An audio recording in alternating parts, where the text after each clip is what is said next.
Assalamualaikum warahmatullahi wabarakatuh.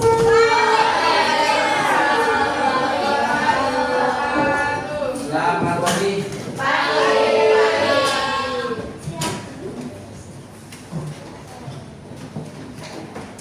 Bismillahirrahmanirrahim. Alhamdulillahirrahmanirrahim. Sebelum mulai pembelajaran pada pagi ini, sama saudara ketua kelas memimpin doa.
Pada kesempatan pagi hari ini kita bisa bertemu kembali untuk pembelajaran ilmu pengetahuan alam.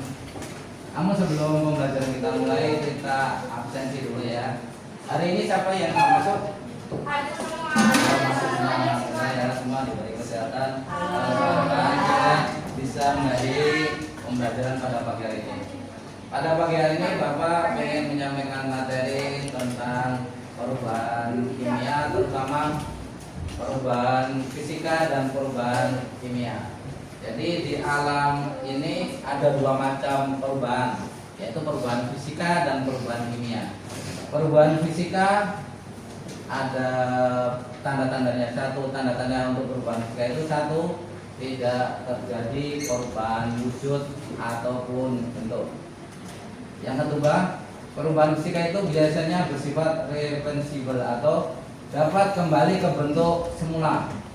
Contohnya kayak air ya, air juga berubah atau berbentuk ke air lagi. Yang ketiga, perubahan fisika itu biasanya tidak menimbulkan bentuk baru. Jadi bentuknya kalau air ya tetap air. Contohnya ya, kalau perubahan fisika itu dari proses air itu bisa membeku. Kalau air membeku dalam bentuk apa? Batu es ya, betul, batu es. Batu es itu suatu bentuk air yang berbentuk kristal atau berbentuk bulu ya. Kalau air menguap, bentuknya apa?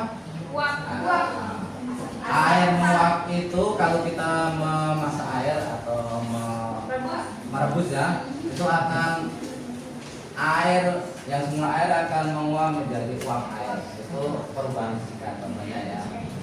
Begitu juga kalau kertas, kamu punya kertas semua dipotong-potong itu akan tetap menjadi kertas. Itu contoh perubahan fisika. Kemudian kayu dipotong-potong tetap jadi kayu ya, tidak jadi abu.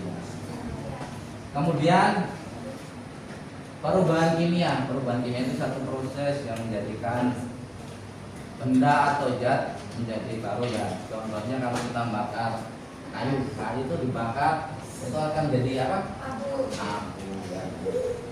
Jadi kayu itu kalau dibakar menjadi abu. Yang kedua, kalau fotosintesis atau di dalam proses fotosintesis itu ada namanya proses mengubah dari zat makanan menjadi sesuatu yang diperlukan oleh tumbuhan ya.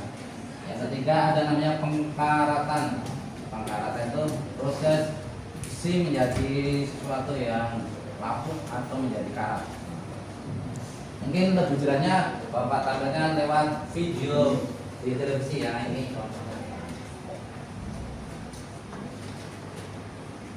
Ini ada yang tahu gambar apa ini? Besi. Rantai atau besi ini ya? Besi yang semula bagus, semula bersih ya. Kemudian karena proses oksidasi atau proses dengan udara akan menghasilkan pengkaratan besi atau besinya berkarat. Jadi kalau sudah berkarat, besi bisa nggak kembali ke besi lagi? Tidak mungkin ya, kalau besi tidak mungkin kembali kayak itu. Contoh perubahan apa? Perubahan kimia. Jadi perubahan kimia suatu benda yang tidak dapat kembali ke bentuk semula. Yuk kita sekali lagi gambar yang kedua ya. Nah ini gambar kedua. Ini gambar kedua, gambar apa? Benar ya. Ini adalah kayu yang dibakar. Proses pembakaran dengan bantuan genset. Jadi proses pembakaran itu merubah kayu menjadi apa? Abu ya. Jadi proses menjadi abu itu kalau sudah menjadi abu dia tidak dapat kembali lagi menjadi kayu ya. Jadi ini menjadi bentuk baru. Jadi perubahan ini dari semula kayu keras menjadi abu. Jadi merubah menjadi bentuk zat baru. Dan zat baru ini tidak mungkin kembali ke zat semula seperti kayu ya. Jadi menjadi zat baru. Jadi zat ini zat baru yang tidak dapat kembali ke semula lagi. Ini contoh ketiga. Nah ini apa? Apel busuk ya. Apel busuk juga gitu juga ya. Ini suatu benda yang semula baru bisa dimakan, kemudian menjadi sesuatu yang busuk yang tidak bisa kita makan lagi. Jadi ini berubah zat menjadi zat baru yang menjadi makanan mikrobia. Kemudian jadi sesudah menjadi apel busuk bisa nggak kembali ke zat apel segar lagi? Mungkin ya. Jadi ini contoh perubahan apa? Kimia ya. Selanjutnya ya. Nah ini gambar apa? Daun yang semula daun hijau menjadi daun kuning karena proses fotosintesis, proses di dalam daur ulang tumbuhan ya.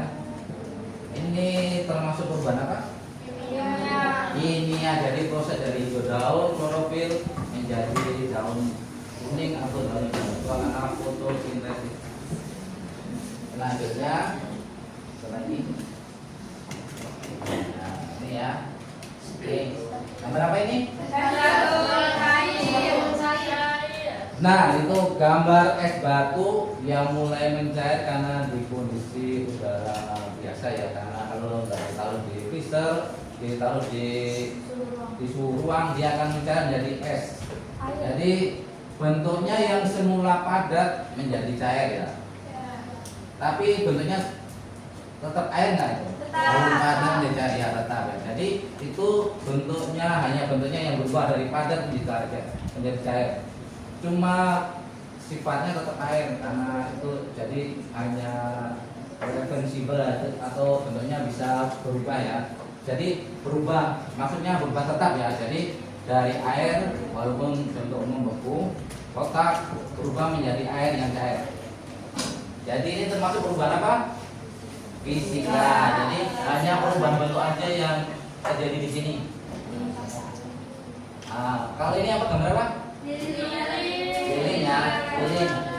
Lilin termasuk perubahan apa? Fisika. Jadi ini lilin ini dibakar, nanti tetap bentuknya lilin aja walaupun api, nanti bentuknya lilin bisa diproses menjadi lilin kembali. Nah, mungkin itu aja ya. Mungkin ada yang bertanya tentang perubahan fisika dan perubahan kimia. Nah, kalau nggak ada yang ditanyakan, sekarang kalian bentuk kelompok untuk mengisi lembar kerja wajib untuk ya 4 aja kelompoknya ya. Ini nanti kalian isi masing-masing kelompok ya. Diisi. Di sini kan ada peristiwa ya. Bapak penting dulu ya. Oke. Dua sini ya. Jadi Sini Pak. ya. Sini Pak. Ya, ini ya. Berapa Pak? 4 atau 6 ya. Jadi 4 kelompok aja. Nah, gitu. 6 orang. Ya. 6 atau 4 orang? 4. Ya, 4 ya. Ini ya. Ini ada yang 5 ya Pak? Ya, ya, ya. Di situ di lembar kerja peserta didik, perhatikan nama sudah ya. Itu ada nama kelompok sama anggotanya tulis nanti ya. Kemudian peristiwa yang di atasnya kalian isi nanti ya. Isi itu kan ada bermacam-macam peristiwa ya. Ya. Itu diisi di situ peristiwa. Kemudian penyebabnya apa? Kok menjadi digolongkan menjadi perubahan fisika? Alasannya kalian sudah di situ semua ya. Oke. Ada pertanyaan untuk mengisi LKPD? Lembar kerja peserta didik ya.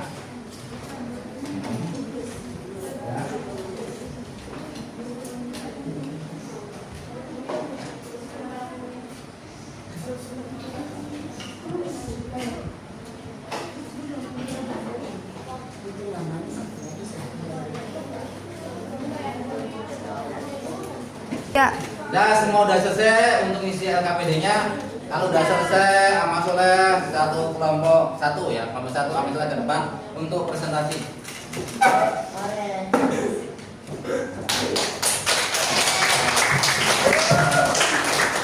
Amal Soleh yang lain mendengarkan dan menyimak ya. Nanti kalau ada kesalahan boleh diutamakan. Oke, assalamualaikum warahmatullahi wabarakatuh. Waalaikumsalam warahmatullahi wabarakatuh. Jadi di sini kami dari kelompok 1 akan mempresentasikan hasil dari lembar LKPD tentang peristiwa kimia dan fisika. Jadi di sini kita peristiwa fisika ada es mencair, kertas dipotong, kayu dipotong. Nah, kenapa bisa es mencair? Nah, jadi alasannya tuh gini, es itu kan terbuat dari air, nah kan dia membeku, nah kan dia beku kan, nah terus kalau misalnya dia cair, dia akan jadi air, tapi dia juga bisa dibekuin lagi, jadi dia posisinya masih air, jadi dia perubahan kimianya tuh nggak berubah, yang berubah tuh cuma si bentuknya doang. Mungkin itu perubahan fisika. Ya itu perubahan fisika. Terus perubahan fisikanya yang lain itu ada kertas dipotong. Kertas dipotong kan kalau dipotong-potong bentuknya tetap kertas kan. Gak ada zatnya juga di Zatnya dia nggak berubah, cuma bentuknya aja yang berubah. Sama kayu juga, kayu dipotong-potong, yang berubah itu cuma bentuknya, tapi dia tetap kayu. Nah, kalau misalnya kimia di sini tuh ada bersih berkarat, jeruk membusuk, sama fermentasi susu dan garam dilakukan. Kalau bersih berkarat Udah susu sama air otomatis akhirnya itu jadi asin. Iya, berarti dia ada zat baru. Tercampur sama zat baru. Sekian presentasi dari kelompok 1. Wassalamualaikum warahmatullahi wabarakatuh. Terima kasih Abang. Ya, alhamdulillah itu. Maka untuk kelompok satu yang sudah mempresentasikan materi lembar kerja peserta didik pada hari ini ya. Mungkin ada yang tanyakan sebelum Bapak ingin pertemuan pada siang hari ini? Tidak ada ya. Mungkin kalau nggak ada pertanyaan kita tutup materi pembelajaran pada pagi hari ini tentang apa yang sudah kita pelajari pada pagi hari ini. Tapi sebelum Bapak tutup mungkin ada yang bertanya? Nah, kalau nggak ada yang bertanya Bapak simpulkan ya. Jadi pertama yang Bapak simpulkan hari ini satu, bahwa di alam itu ada dua macam perubahan fisika dan perubahan kimia. Perubahan fisika itu perubahan yang tidak menjadikan bentuk zat baru. Kalau perubahan kimia menjadikan zat baru ya. Kemudian dalam perubahan fisika itu ada namanya sifat reversibel atau bisa kembali ke bentuk awal ya. Yang ketiga tidak terjadinya bentuk zat baru, itu perubahan fisika. Kalau perubahan kimia itu satu perubahan yang menjadikan bentuk atau zat baru ya. Yang kedua adanya reaksi lanjutan, ada panas, ada perubahan warna, perubahan bentuk ya. Yang ketiga itu sifatnya permanen, perubahan itu tidak akan kembali lagi ke bentuk semula ya. Itu aja materi hari ini, mudah-mudahan apa yang Bapak sampaikan menjadi tambahan ilmu buat kalian. Mudah-mudahan apa yang kita pelajari hari ini menjadi manfaat buat kalian dan buat Bapak ya. Sebelum kita tutup pembelajaran pada siang hari ini, Satu kelas kemudian 2 lagi.